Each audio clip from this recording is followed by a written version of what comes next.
আজ বার করেছি আমার চম্পার চ্যানেলকে। চলো কেন বার করেছি বলি তাহলে। আজকে যাচ্ছি বাজার করতে, মানে হাট। হাটে যেয়ে দেখলাম কত কি বসেছে, দেখতেই পাচ্ছ।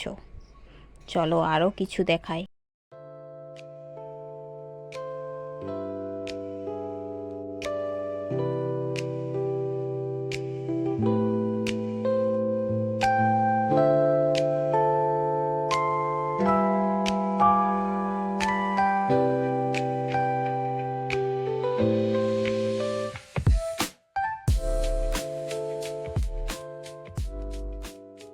আমি ভাবলাম এত কিছু সবজি বসেছে যখন, তাহলে কিছু সবজি নেওয়া যাক।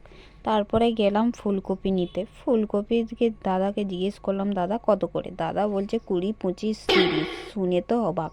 আবার বললাম লাউ ডাঁটা কত? 3টে ডগে বলে 20 টাকা। তারপরে লাস্টে ভাবলাম গাছ নিয়ে চলে যাই বাড়ি, তার জন্য গাছ নিয়ে চলে এসেছি বাড়ি। দেখো